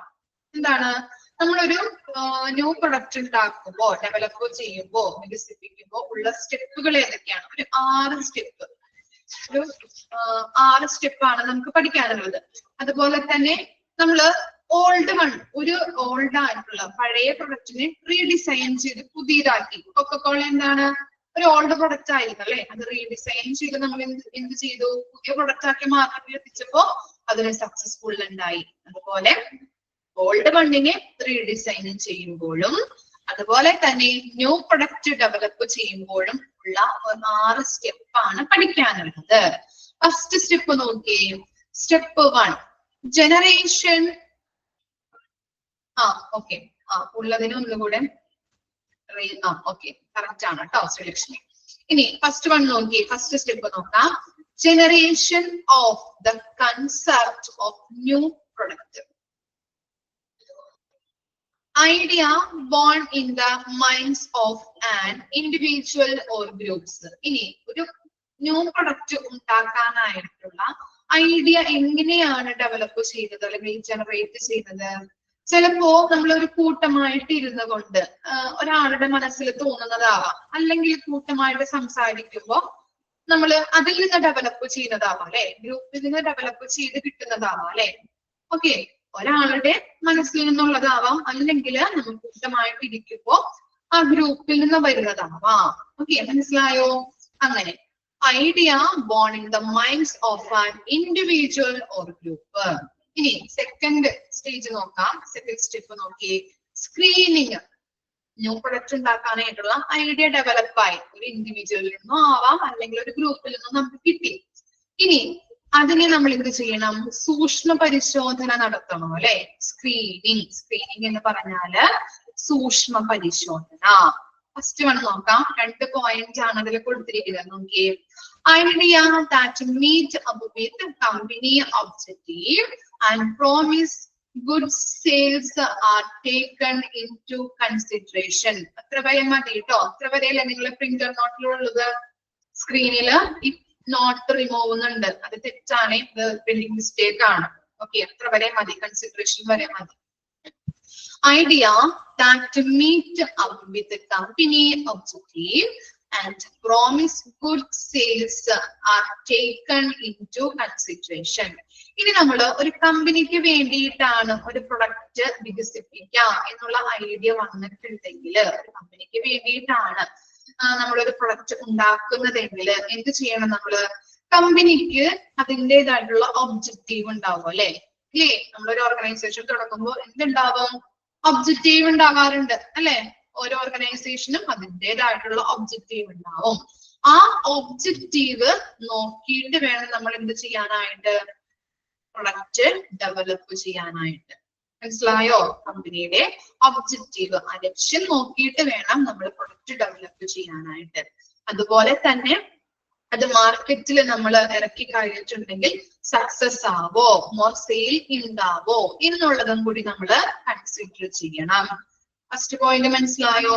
ഒരു കമ്പനിക്ക് വേണ്ടിയിട്ടാണ് നമ്മൾ ഒരു പ്രൊഡക്റ്റ് ഉണ്ടാക്കുന്നതെങ്കിൽ, അങ്ങനെയുള്ള ഐഡിയ ആണ്, കമ്പനിക്ക് വേണ്ടിയിട്ടാണ് നമ്മളൊരു പ്രൊഡക്റ്റ് ഉണ്ടാക്കുന്നതെങ്കിൽ കമ്പനിയുടെ ഒബ്ജക്റ്റീവ് നോക്കിയിട്ട് വേണം നമ്മൾ എന്ത് ചെയ്യാനായിട്ട്, പ്രൊഡക്റ്റ് ഡെവലപ്പ് ചെയ്യാനായിട്ട്. പിന്നീട് എന്ത് കൂടി നോക്കണം, ആ പ്രൊഡക്റ്റ് നമ്മൾ മാർക്കറ്റിൽ ഇറക്കി കഴിഞ്ഞിട്ടുണ്ടെങ്കിൽ അത് സക്സസ് ഉണ്ടാവോ എന്നുള്ളതും കൂടി നോക്കിയിട്ട് വേണം വികസിപ്പിച്ചെടുക്കാനായിട്ട്. ക്ലിയർ ആയോ? മനസ്സിലായോ ഫസ്റ്റ് പോയിന്റ്?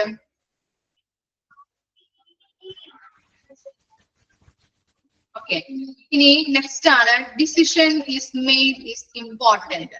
പിന്നീടാണ് നമ്മള് ഡിസിഷൻ എടുക്കുന്നത് അല്ലെ. ഡിസിഷൻ എടുത്തു, പ്രൊഡക്റ്റ് ഉണ്ടാക്കാം എന്നുള്ളത് എടുത്തു. ഇനി നമ്മൾ നോക്കാം using check list which consist of factors such as. ഇനി എന്തൊക്കെ നോക്കണം? കുറച്ച് ചെക്ക് ലിസ്റ്റ് ഉണ്ട്, ആ ചെക്ക് ലിസ്റ്റ് നോക്കിയിട്ട് അങ്ങനെയുള്ള കാര്യങ്ങൾ ഉണ്ടോ എന്ന് നോക്കണം. ഓക്കെ, ഫസ്റ്റ് പോയിന്റ് ആണ് features or quality of the product or services. അറിയാലേ, നമ്മളൊരു പ്രൊഡക്റ്റ് വികസിപ്പിക്കുമ്പോൾ അതിനുള്ള ക്വാളിറ്റി എങ്ങനെയുള്ളതാവണം എന്നുള്ളത് നമ്മൾ ശ്രദ്ധിക്കണം. അതുപോലെ തന്നെ എന്താണ് availability of raw materials or personnels. ആ പ്രൊഡക്റ്റ് ഉണ്ടാക്കാൻ വേണ്ടിയിട്ടുള്ള റോ മെറ്റീരിയൽസ് അല്ലെ, അസംസ്കൃത വസ്തുക്കൾ അവിടെ അവൈലബിൾ ആണോ?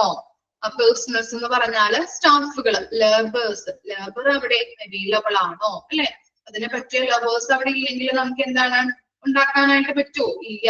അപ്പൊ അങ്ങനെയുള്ള ലേബേഴ്സ്, സ്റ്റാഫുകൾ ഉണ്ടാവോ, അതിനുള്ള അസംസ്കൃത വസ്തുക്കൾ കമ്പനിയിൽ ഉണ്ടാവോ എന്നുള്ളത് നമുക്ക് കിട്ടോ, അവൈലബിൾ ആവോ എന്നുള്ളത് നോക്കാം. അതുപോലെ തന്നെ പ്രൊഡക്റ്റിന്റെ ക്വാളിറ്റി ചെക്ക് ചെയ്യണം, എങ്ങനെയുള്ള ക്വാളിറ്റിയിൽ വേണം പ്രൊഡക്റ്റ് ഉണ്ടാക്കാൻ. അതുപോലെ തന്നെ ലാസ്റ്റ് പോയിന്റ് നോക്കിയേ, കമ്പനീസ് ക്യാപ്പബിലിറ്റി, കമ്പനിക്ക് ഈ പ്രൊഡക്റ്റ് ഡെവലപ്പ് ചെയ്യാനായിട്ടുള്ള കഴിവുണ്ടോ എന്നുകൂടി നമ്മൾ ശ്രദ്ധിക്കണം. മനസ്സിലായോ? ഇതൊക്കെ നമ്മൾ ചെക്ക് ചെയ്തിട്ട് വേണം എന്ത് നോക്കാനായിട്ട്, പ്രൊഡക്റ്റ് ഡെവലപ്പ് ചെയ്യാനായിട്ട്. ഓക്കെ, ഇനി ലാസ്റ്റ് പോയിന്റ് നോക്കാം, ഫെസിലിറ്റീസ് റിക്വയർഡ്. നമ്മളൊരു പ്രൊഡക്റ്റ് ഉണ്ടാക്കി, ആ പ്രൊഡക്റ്റ് ഉണ്ടാക്കി കഴിഞ്ഞിട്ട് അതിന് ഡിസ്ട്രിബ്യൂട്ട് ചെയ്യാൻ വേണ്ടിയിട്ടുള്ള ഫെസിലിറ്റീസ് അല്ലെ, സൗകര്യങ്ങൾ ഉണ്ടോ എന്നും കൂടി ചെക്ക് ചെയ്യണം.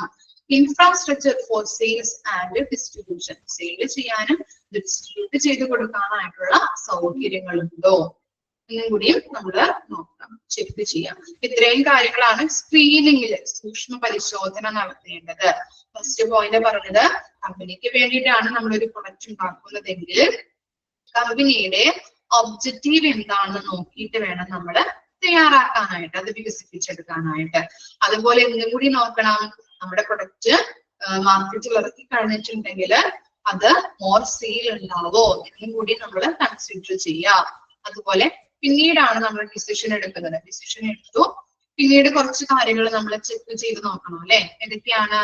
Quality of the product, quality നോക്കാം. അതുപോലെ തന്നെ അവൈലബിലിറ്റി ഓഫ് റോ മെറ്റീരിയൽസ്, അസംസ്കൃത വസ്തുക്കളുണ്ടോ, അതുപോലെ ലേബേഴ്സ്, അതിനുള്ള സ്റ്റാഫുകൾ ഉണ്ടോ എന്നുള്ളത് ശ്രദ്ധിക്കാം. അതുപോലെ തന്നെ കമ്പനിക്ക് ആ പ്രൊഡക്റ്റ് ഡെവലപ്പ് ചെയ്യാനായിട്ടുള്ള ക്യാപ്പബിലിറ്റി, കഴിവുണ്ടോ എന്നുള്ളത് കൂടി നോക്കണം. പിന്നെ എന്താണ്, നമ്മൾ പ്രൊഡക്റ്റ് ഡെവലപ്പ് ചെയ്ത് കഴിഞ്ഞിട്ടുണ്ടെങ്കിൽ അത് സെയിൽ ആൻഡ് ഡിസ്ട്രിബ്യൂഷൻ ചെയ്യുന്നതിന് വേണ്ടിയിട്ടുള്ള സൗകര്യങ്ങള്, ഫെസിലിറ്റീസ് അവിടെ അവൈലബിൾ ആണോ എന്നും കൂടി ശ്രദ്ധിക്കണം. ഓക്കെ, സ്ക്രീനിങ് ഒന്ന് വായിച്ചു നോക്കിയേ.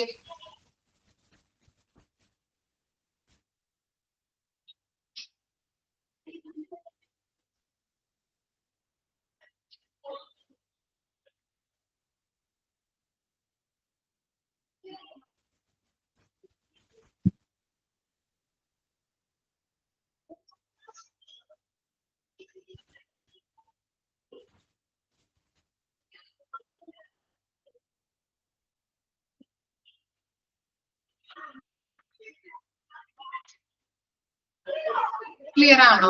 ഇനി നെക്സ്റ്റ് ആണ്, തേർഡ് സ്റ്റെപ്പ് ആണ് ബിസിനസ് അനാലിസിസ്. നോക്കാം, evaluation of over comprehensive market potential. മൊത്തത്തിലുള്ള സമഗ്രമായ വിപണി സാധ്യത, മൊത്തത്തിലുള്ള സമഗ്രമായ വിപണി സാധ്യത നിലനിർത്തുക. അതാണ് evaluation of overall comprehensive market potential. നമ്മള് നോക്കി എന്താണ് ആദ്യം ഒരു ഐഡിയ കൊണ്ടുവന്നല്ലേ, അതിനുശേഷം ക്വാളിറ്റി, റോ മെറ്റീരിയൽസ്, കമ്പനിയുടെ കാപ്പബിലിറ്റി എന്നിവ സൂക്ഷ്മ പരിശോധന നടത്തി. ഇനി ഈ പ്രൊഡക്റ്റ് വിപണിയിൽ എത്രമാത്രം വിറ്റഴിഞ്ഞു പോകും എന്നുള്ളത് വിലയിരുത്തണോ അല്ലെ? ഇല്ലേ? വേണ്ടേ? നമ്മള് പ്രൊഡക്റ്റ് വികസിപ്പിച്ചെടുത്താൽ മാത്രം പോരാ, എന്ത് ചെയ്യണം? ഈ പ്രൊഡക്റ്റ് മാർക്കറ്റിൽ ഇറക്കി കഴിഞ്ഞിട്ടുണ്ടെങ്കിൽ അത് വിറ്റഴിഞ്ഞു പോവോ, മോർ സെയിൽസ് ഉണ്ടാവോ എന്നുള്ളത് കൂടി നമ്മൾ ശ്രദ്ധിക്കണം. അതാണ് എന്ത് evaluation of overall comprehensive market potential. അങ്ങനെ നമ്മൾ നോക്കുമ്പോ മൊത്തത്തില് വിറ്റഴിഞ്ഞു പോകാൻ രീതിയിലുള്ള പ്രൊഡക്റ്റ് വേണം നമ്മൾ ഇറക്കാനായിട്ട്. മനസ്സിലായോ? ഇനി നെക്സ്റ്റ് നോക്കാം. Financial resources for production, promotion and distribution, growth rate and products, competitive strength. ഇനി നമ്മൾ ഒരു പ്രൊഡക്റ്റ് ഇറക്കാൻ വേണ്ടിയിട്ടുള്ള നമ്മള് സൂക്ഷ്മ പരിശോധന നടത്തി, വിപണി സാധ്യത നോക്കി. ഇനി അത് ഡെവലപ്പ് ചെയ്യാൻ വേണ്ടിയിട്ടുള്ള എന്ത് വേണം നമ്മളുടെ കയ്യിൽ? എന്താ വേണ്ടത്? എന്ത് വേണം? കാശ് അല്ലെ, മണി വേണം അല്ലെ, ഫിനാൻസ് വേണം. ഓക്കെ, അപ്പോ അങ്ങനെ എന്താണ് ഫിനാൻസ് നമ്മുടെ കയ്യിലുണ്ടോ എന്നുള്ളത് നോക്കാം. അതുപോലെ തന്നെ വളർച്ചാ നിരക്ക് എന്താണ്, ഗ്രോത്ത് റേറ്റ് നോക്കണം. അതുപോലെ മറ്റു പ്രൊഡക്റ്റുമായിട്ട് കോമ്പറ്റീറ്റ് ചെയ്ത് നിൽക്കാൻ തരത്തിലുള്ള ഒരു പ്രൊഡക്റ്റ് ആയിരിക്കണം നമ്മള് വിപണിയിൽ ഇറക്കേണ്ടത്. അങ്ങനെയുള്ള സ്ട്രെങ്ത് നമ്മൾ ചെക്ക് ചെയ്യേണ്ടതുണ്ട്. മനസ്സിലായോ? ഫിനാൻസ് ഉണ്ടോ, പ്രൊഡക്ഷൻ, പ്രൊമോഷൻ, ഡിസ്ട്രിബ്യൂഷൻ ചെയ്യാനായിട്ടുള്ള ഫിനാൻസ് നമ്മുടെ കയ്യിലുണ്ടോ, അതുപോലെ തന്നെ അതിന്റെ വളർച്ചാ നിരക്ക്, നമ്മുടെ പ്രൊഡക്റ്റിന്റെ വളർച്ചാ നിരക്ക് ശ്രദ്ധിക്കാം. അതുപോലെ തന്നെ മറ്റു പ്രൊഡക്റ്റുകളോട് കോമ്പറ്റ് ചെയ്ത് നിൽക്കാൻ തരത്തിലുള്ള രീതിയിലുള്ള പ്രൊഡക്റ്റ് ആയിരിക്കണം ഇറക്കേണ്ടത്. അതിന്റെ സ്ട്രെങ്ത് നമ്മൾ നോക്കണം.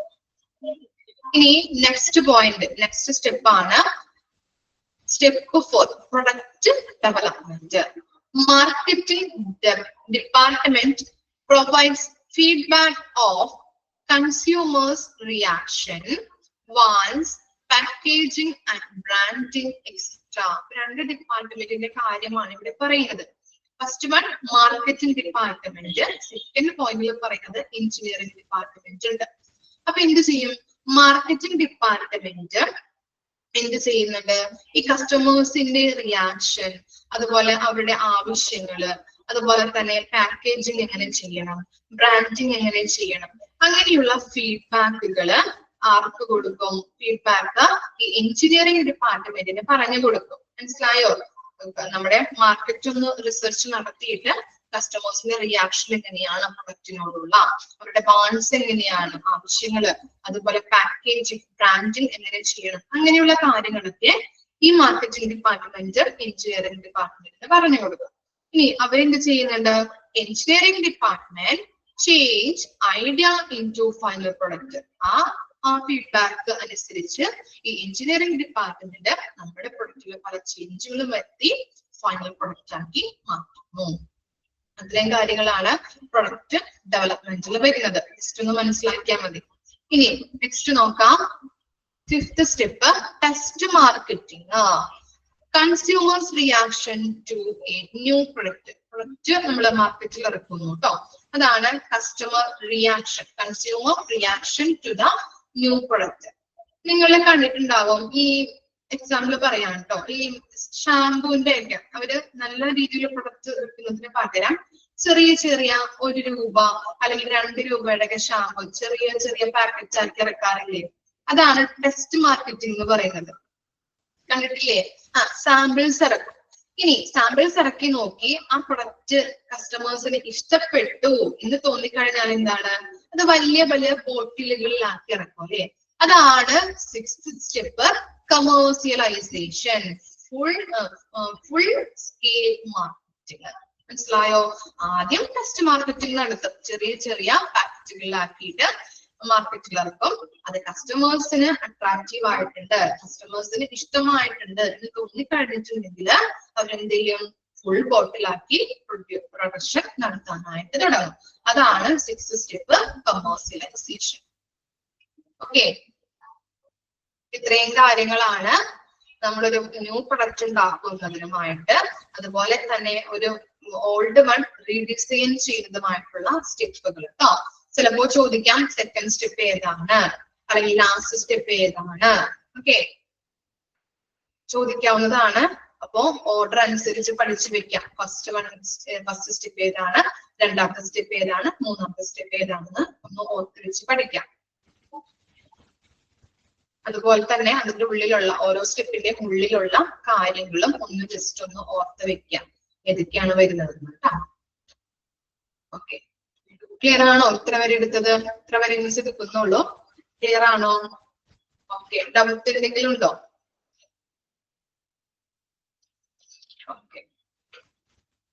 Okay, thank you.